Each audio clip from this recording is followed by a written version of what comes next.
وہ کسی نے پوچھا کہ آپ کو ان بابا جی کی بات سمجھ آ رہی ہے؟ تو انہوں نے کہا یہ سمجھ تو نہیں آ رہی لیکن جو یہ کہہ رہی ہیں سچ کہہ رہے ہیں. تو وہ ایسے بھی جذبہ تھا لوگوں کا کہ قائد اعظم کو سننے کے لیے ایک جم غفیر ہوتا تھا. دل سے جو بات نکلتی ہے اثر رکھتی ہے، بالکل. پر نہیں طاقت پرواز مگر رکھتی ہے. قائد اعظم جو بات کرتے تھے وہ دل سے کرتے تھے.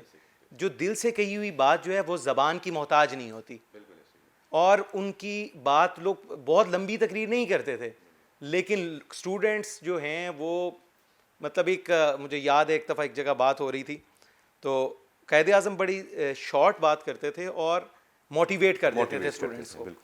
تو بڑے ایشوز چل رہے تھے اسٹوڈنٹس کے یونیورسٹیز میں، یہ پاکستان حاصل کرنے کے بعد کی بات ہے. تو قائد اعظم صاحب کو ان کا جی اسٹوڈنٹس جو ہے نا وہ آپ کو سننا چاہتے ہیں اور پرابلمز بہت ہیں.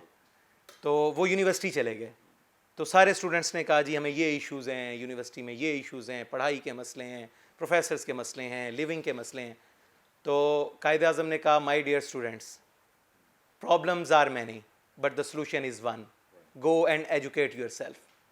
اسٹل آج بھی ہم اس بات کو اسٹینڈ کریں کہ ہم پرابلمز ڈسکس کرنے کی بجائے we should educate our self and solve our problems our self.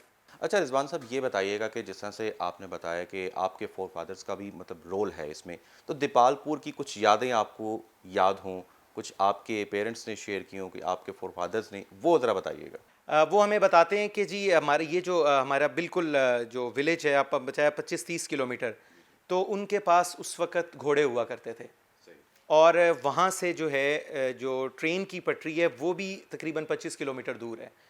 تو ان کو جب خبر آتی تھی کہ ٹرین آنے والی ہے تو وہ اپنے گھوڑے اور بگیاں لے کر وہاں پہنچ جایا کرتے تھے کہ وہاں سے ٹرین سے جو مسافر آئیں گے تو وہ بڑے برے حال میں.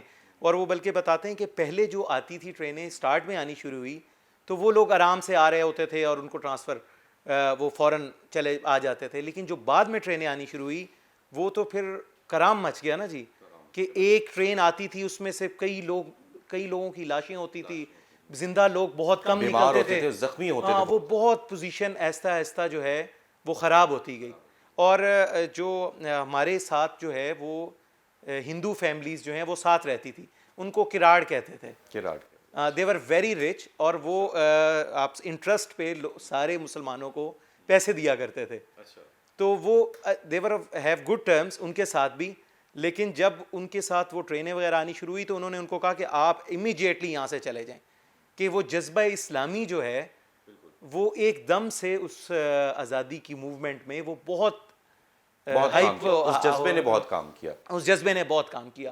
اور اس طرح سے سر ملک کو حاصل کرنا حسیب یہ جذبے کے بغیر ممکن ہی نہیں تھا. نہیں ہے، بالکل صحیح ہے. اور آج بھی ہمیں 14 اگست والے دن ہم یہ سوچیں کہ آج بھی ایگزیکٹلی ہمیں اسی جذبے کی ضرورت ہے. بالکل آپ نے درست بات کی. اچھا رضوان صاحب یہ بتائیے گا تحریک آزادی کے حوالے سے تو آپ نے بتایا، اب آپ کس طرح سے دیکھتے ہیں کہ نوجوان نسل جو ہے سیاست سے وہ دور رہتی ہے، وہ آنا نہیں چاہتی؟ آپ سمجھتے ہیں کہ نوجوان نسل کو اب آنا چاہیے آگے؟ کیونکہ ہم نے دیکھا ہے، آپ نے بھی دیکھا ہے کہ جو سیاست ہماری برسوں سے چلی آ رہی ہے اس میں بوڑھوں کا زیادہ کردار ہے، نوجوان بہت کم نظر آتے ہیں. اس کی وجہ کیا ہے؟ ہماری جو رولنگ پارٹیز رہی ہیں ان کا اس چیز میں بڑا رول ہے کہ انہوں نے ایک ٹرینڈ سیٹ کیا کہ آپ ڈسکریج کرو ایسے لوگوں کو سیاست میں آنے سے جو واقعی کچھ کر سکتے ہوں، کیونکہ آپ کا پھر کمپیریزن جو ہے نا، آپ اگر لائک لوگوں کے ساتھ اپنا کمپیریزن کرو گے تو پھر آپ کو کمپیٹ کرنا پڑے گا.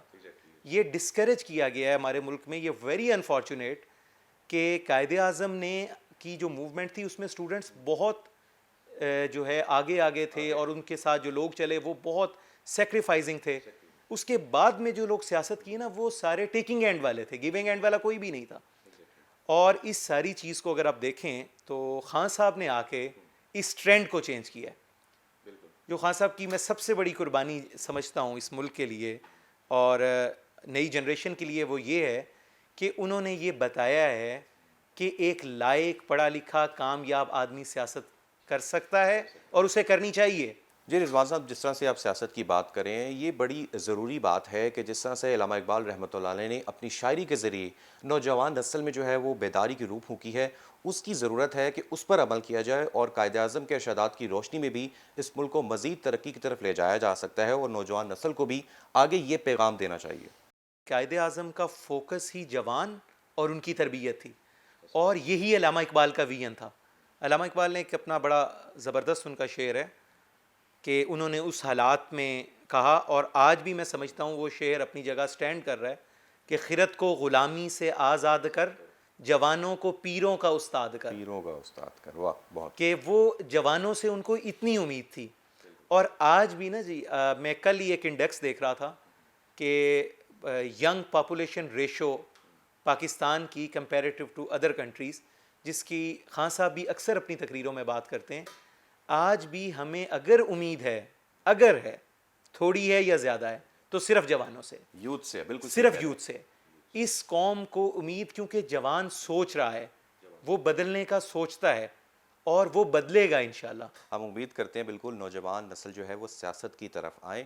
اچھا رضوان صاحب، آپ سے یہ گفتگو تو چل رہی ہے، آپ ایک دیپال پور میں آپ نے بتایا کہ میڈیکل آئی فری میڈیکل کیمپ بھی جو ہے وہ بھی چلا رہے ہیں. اس کے حوالے سے بتائیے کہ کس طرح سے لوگوں کو فائدہ پہنچ رہا ہے اور کیا فیسلٹیز آپ کے کیمپ کے ذریعے سے دی جا رہی ہیں؟ 4 بھائی تھے میرے والد صاحب، اور وہ انہوں نے مل کے ایک ابتدا رکھی، ایک رفائی کام کی، کہ انہوں نے کہا کہ یہ چلتا رہے، کہ ایک اللہ نے مجھے ایک ہنر دیا ہے اور میں چاہتا ہوں کہ لوگوں کو اس کا فائدہ پہنچے.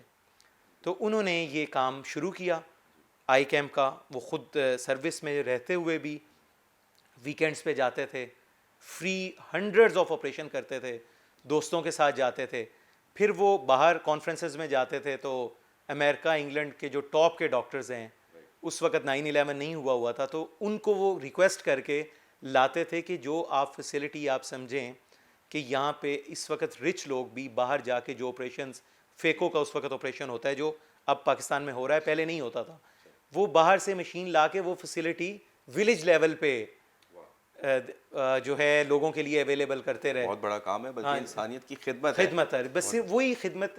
آپ کو میں بتا رہے ہیں کہ وہ جو جذبہ تھا نا جی قائد اعظم کے وقت میں، جن لوگوں نے وہ دیکھا ہے، وہ دیکھا ان بالکل. کا جذبہ آج بھی سٹینڈ کر رہا ہے. آج بھی اسٹینڈ کر. آج ان کے جذبے کو ینگ جنریشن میں ٹرانسفر کرنے کی ضرورت ہے.